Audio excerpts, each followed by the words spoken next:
nombre es Nasli Romero, soy estudiante de la Universidad Laica Eloy Alfaro de Manabí. Estoy cursando actualmente lo que es el primer semestre de medicina y junto a mi compañera Melanie Farías le vamos a hablar hoy de lo que son las venas de la cabeza y cuello y ganglios linfáticos. Bien, para comenzar vamos a mencionar que la sangre venosa de la cabeza y cuello se vierte mediante 6 venas principales derivadas de los 2 troncos venosos de la base del cuello. Estas venas son lo que es la vena yugular interna, la vena yugular externa, la vena yugular anterior, la vena tiroidea inferior, una vena cervical profunda y una vena vertebral. Bien. Yo les hablaré de lo que son la vena yugular interna y externa, de las cuales estudiaremos lo que son sus ramas de origen, el tronco venoso y las venas y las ramas colaterales. La vena yugular interna, esta recibe sangre de lo que es la cavidad craneal, aquí la tenemos, lo que es la cavidad craneal, de lo que es la región orbitaria y de lo que es una porción de la cara. Y por supuesto de lo que es la región anterior del cuello. Bien, las ramas de origen de la vena yugular interna son los senos de la dura madre. Estos son conductos venosos prismáticos o regularmente cilíndricos que reciben todas las venas de los órganos de la cavidad craneal y orbitaria. Unos están situados en lo que es la pared lateral y otros en lo que son las prolongaciones de la dura madre. Existen 21, 5 de estos senos son impares y impares y medio, y los demás ya vienen a ser lo que son pares y laterales. Estos senos se pueden dividir en 2 grupos, como son el posterior superior y el posterior anterior. Bien, comenzaremos hablando de lo que es el grupo posterior superior en lo que es sus senos impares. Primero tenemos lo que es el seno sagital superior, este que observamos aquí. Este seno sagital va a ir desde lo que es el agujero ciego por el borde superior de la hoz del cerebro hasta llegar a lo que es la confluencia de los senos, o también llamada prensa aerófila. En este seno vamos a encontrar que recibe lo que son las venas, lo que son una vena anastomótica superior que conecta con el seno cavernoso, que lo conecta, una vena anastomótica inferior que lo conecta con lo que es el seno transverso, y una vena emisaria parietal que se encarga de comunicar lo que son la circulación venosa intra y extracraneal. Para seguir vamos a hablar de lo que es el seno recto, que este se va a encontrar en lo que es la base de la hoz del cráneo, y en su parte anterior vamos a tener que este recibe lo que es el extremo, recibe lo que es el seno sagital inferior, el extremo posterior, y también recibe lo que es una vena cerebral magna. Bien, seguimos con lo que es el seno sagital inferior. Este seno sagital inferior, como lo tenemos aquí, estoy señalando, va de anterior a posterior por el borde inferior de la hoz del cerebro y recibe lo que son venas de la hoz del cerebro. Bien. El grupo posterior superior, en lo que son sus senos pares, vamos a tener lo que es el seno marginal, que es este que encontramos aquí. Este seno marginal va a iniciar en lo que es el agujero occipital, luego va a ir rodeando el borde del agujero magno hasta llegar o desembocar en lo que es la confluencia de los senos, o también llamada prensa aerófila. Bien, para los senos laterales, son estos que estoy marcando aquí. Estos senos laterales van desde la confluencia de los senos hasta lo que es el agujero yugular. Vamos a encontrar que tiene 2 porciones, en la que es una transversa y una sigmoidea. En la parte sigmoidea vamos a encontrar también un segmento mastoideo, que es este que estoy señalando aquí, y un segmento yugular, más o menos aquí. Bien. Cabe recalcar que esta porción mastoidea y la porción yugular va a ir de superior a anteromedial para comunicarse con lo que es la vena yugular interna. Bien. Ahora en su grupo anteroposterior tenemos lo que es el seno cavernoso. Este seno cavernoso es un poco más voluminoso, aquí lo podemos observar. Este es un corte frontal del seno cavernoso. Este seno cavernoso es un poco más voluminoso, como ya lo mencioné, y alargado de lo que es anterior a posterior. Bien, se puede dividir por medio de una lámina fibrosa en 2 partes, en el cual es un seno cavernoso como tal, y este es un seno cavernoso superficial. En el seno cavernoso como tal vamos a encontrar lo que es la vena carótida interna y el nervio abducen. Y en lo que es la lámina fibroso vamos a tener de anterior a posterior lo que es el seno oculomotor o tercer par craneal, el seno patético o también conocido como troclear o cuarto par craneal, también la primera y segunda rama de lo que es el nervio trigémino, que es la primera rama el nervio oftálmico y la segunda rama lo que es el nervio maxilar. Este seno cavernoso va de ramas aferentes y ramas eferentes. Referente a lo que son sus ramas aferentes, vamos a mencionar lo que son las venas oftálmicas. Aquí podemos ver la vena oftálmica superior, es una vena oftálmica superior y una vena oftálmica inferior. Estas van a desembocar en lo que es la parte anterior, aquí de lo que es el seno cavernoso. Bien, cabe mencionar que la vena oftálmica interior puede desembocar en lo que es la vena oftálmica superior o también en el seno cavernoso como tal. Tenemos lo que es una vena central de la retina. Esta vena, al igual que la oftálmica inferior, puede estar desembocando en lo que es la vena oftálmica superior o como tal el seno cavernoso. Tenemos lo que es un seno esfenoparietal que está originado en lo que es el seno sagital superior y termina en lo que es la parte anterior, acá, de lo que es el seno cavernoso. Tenemos unos senos intercavernosos que van a estar divididos en dos porciones, una porción anterior y una porción posterior, los cuales van a ayudar a la conexión de los senos. Estos pueden dar a apreciar que están cubriendo toda la fosita hipoficiaria, pero no es así. Tenemos también lo que es un plexo basilar, aquí lo tenemos. Este plexo basilar va a estar recubriendo lo que es el clivus del occipital y la cara posterior de lo que es el dorso de la silla del esfenoides. Aquí. Bien. Ahora con lo que son sus ramas eferentes, vamos a mencionar lo que es el seno petroso superior, un seno petroso inferior. En el seno petroso superior vamos a tener que nace del extremo posterior del seno cavernoso y va hacia lo que es un poco más lateral hasta unirse con lo que es el seno lateral. En lo que es el seno inferior vamos a ver que nace también de lo que es el extremo posterior del seno cavernoso hasta llegar a lo que es anastomosarse con la vena yugular interna. Tenemos lo que es un seno petrooccipital, el cual lo encontramos por más o menos a esta dirección, pero este va a estar un poco fuera de la cavidad craneal. Y por último tenemos lo que es el plexo venoso carotidio interno, que este es difícil de reconocer ya que en las disecciones no se observa. Y es por eso que no tiene como que gran importancia, pero igual este va a desembocar en lo que es la vena yugular interna mediante una o dos vénulas.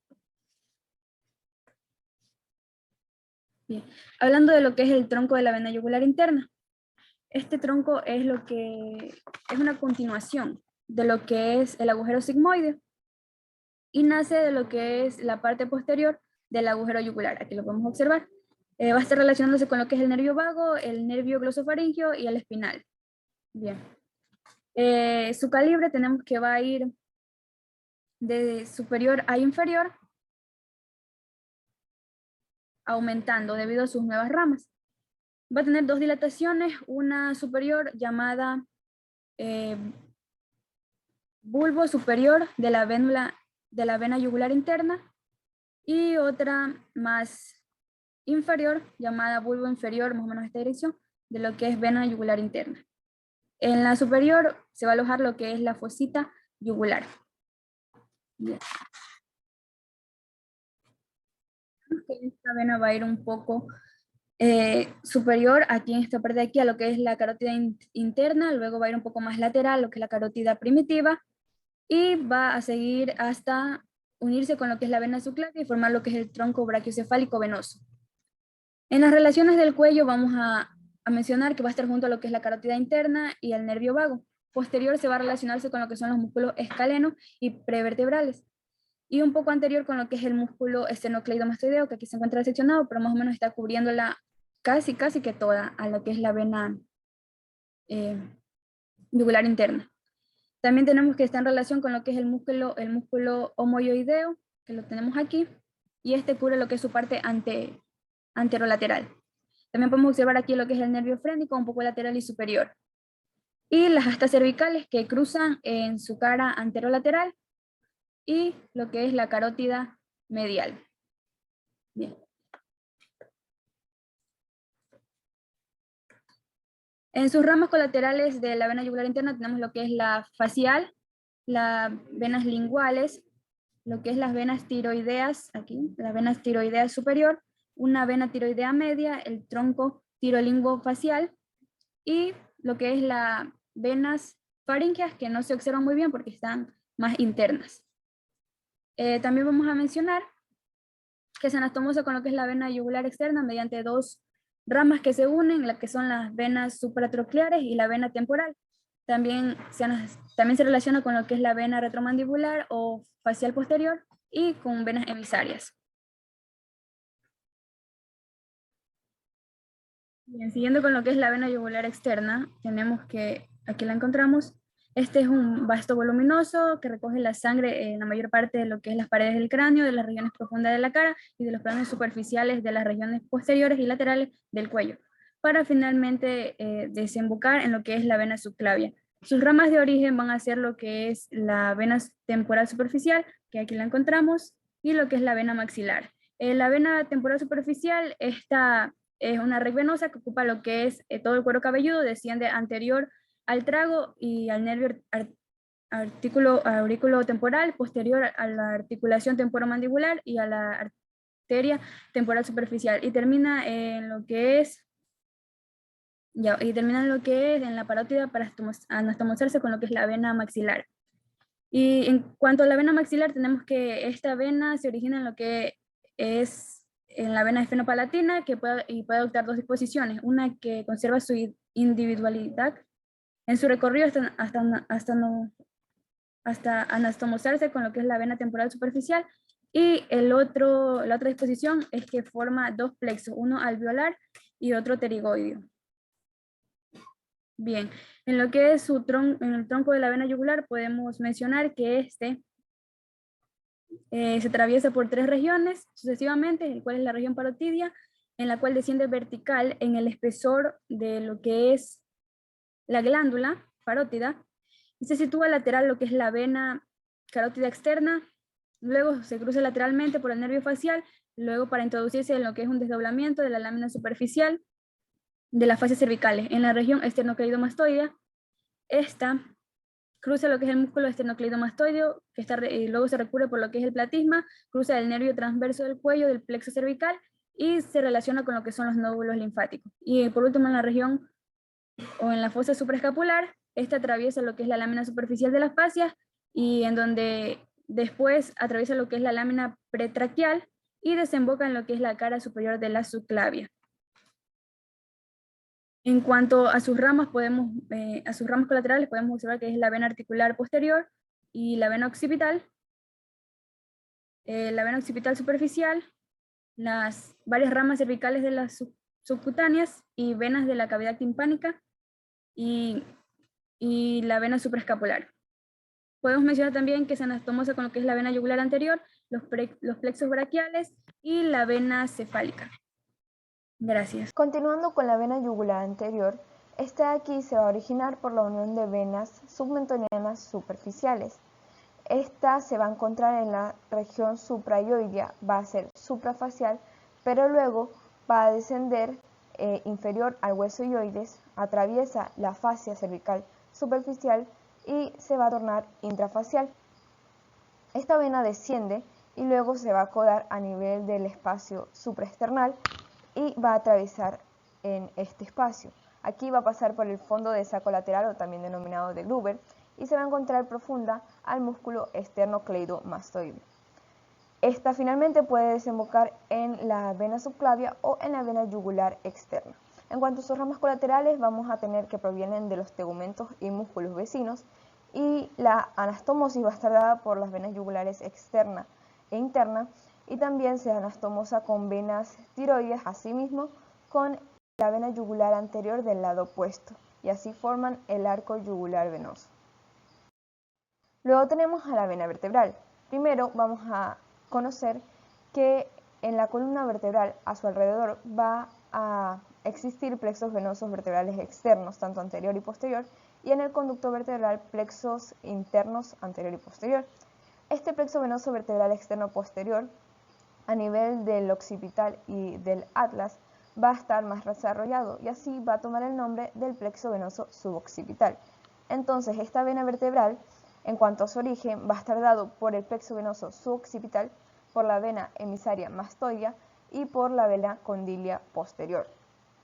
Esta vena vertebral va a descender por los agujeros transversos de las primeras 6 vértebras cervicales, luego va a emerger hacia anterior y va a terminar desembocando en la vena brachiocefálica. En cuanto a sus relaciones en los agujeros transversos, se va a encontrar lateral a la arteria vertebral y anterior a lo que es el nervio vertebral. Luego de emerger de estos agujeros transversos, se va a encontrar anterior al ganglio cérvico-torácico y posterior al conducto torácico en el lado izquierdo. En cuanto a sus ramas colaterales, va a estar dado por los plexos vertebrales internos y externos, por la vena vertebral anterior, por la vena vertebral accesoria. Y se va a anastomosar con la vena cervical profunda, también con los plexos vertebrales y por su origen por los senos de la dura madre y la vena occipital. Ahora tendremos a la vena cervical profunda. Este de aquí va a originarse también del plexo venoso suboccipital, va a descender oblicuamente posterior al músculo oblicuo inferior entre el músculo semiespinoso y los transversos espinosos de la cabeza. Este de aquí, a nivel de la apófisis espinosa del axis, va a unirse con la del lado opuesto y así va a descender lateralmente, va a pasar entre la apófisis transversa de la séptima vértebra cervical y la primera costilla y luego desciende, se dirige anterior y termina también en lo que es la vena brachiocefálica, inferior a la vena vertebral. Sus ramas colaterales van a estar dadas por las venas de los músculos de la nuca. También se va a anastomosar con lo que es la circulación venosa intracraneal, con las venas yugulares externas e internas, con la vena vertebral y con los plexos venosos vertebrales internos. En cuanto a las venas tiroides inferiores, tenemos que estas son de número variable, se encuentran en la parte de la glándula tiroides, en su parte inferior, y estas se van a anastomosar y pueden terminar mediante un tronco o dos en lo que es la vena brachiocefálica izquierda. Por último tenemos a la vena subclavia, que esta va a ser continuación de la vena axilar. Se va a originar a nivel del borde inferior del músculo subclavio y va a terminar a nivel de la articulación externoclavicular. Esta vena, junto a la vena yugular interna, van a formar la vena brachiocefálica, correspondiente a cada lado. En cuanto a su trayecto, se va a dirigir medial, horizontal y va a pasar por la primera costilla. Se va a relacionar anterior con la clavícula y el músculo subclavio, posterior con el músculo escaleno anterior que la va a separar de la arteria subclavia. También va a estar relacionado con la cúpula pleural por medio de su fascia endotorácica y en cuanto al músculo escaleno anterior, de manera medial, va a relacionarse con el nervio frénico, con el asa subclavia y con el nervio vago. Esto va a ser del lado derecho, puesto que por su lado izquierdo solo se relaciona con el asa subclavia y el nervio frénico. En su cara superior va a recibir a la vena yugular externa y la vena yugular anterior. Continuando con los vasos linfáticos. Los nódulos linfáticos se van a dividir en 5 grupos. Primero tendríamos al círculo de nódulos linfáticos pericervical o también llamado collar pericervical. Este de aquí también tiene grupos y el primero va a ser el grupo occipital. En cuanto a estos van a tener nódulos occipitales superficiales, un nódulo subfacial y nódulos occipitales profundos al músculo esplénico. Estos nódulos van a recibir vasos linfáticos de lo que es la porción occipital del cuero cabelludo y también de la porción superior de la nuca. Luego tendríamos al grupo mastoideo, como su nombre lo indica, se encuentra en la región mastoidea y los vasos linfáticos van a provenir de lo que es la oreja, el conducto auditivo externo y de la porción temporal del cuero cabelludo. Luego tenemos al grupo parotidio, que se va a dividir en 3 grupos, suprafaciales, subfaciales y los profundos intraglandulares, que serían los que se encuentran en el espesor de la glándula. Estos reciben vasos de la glándula parótida, de la región frontal y temporal del cuero cabelludo, de los párpados, de la raíz de la nariz, del oído externo y medio y también de lo que sería la mucosa de la cavidad nasal. Asimismo tendríamos luego el grupo submandibular, que se va a encontrar en el borde inferior de la mandíbula. Se dividen dependiendo si se sitúan anterior o posterior a la glándula submandibular o a la vena facial.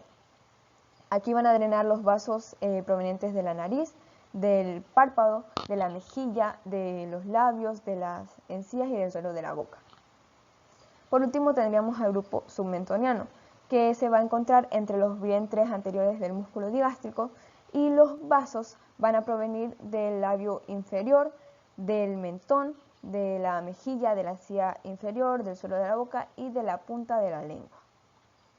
Como segundo grupo tendríamos al yugular anterior o cervical anterior superficial, que como su nombre lo indica se encuentran alrededor de la vena yugular anterior, son pequeños y van a desembocar en el grupo yugular interno o transverso.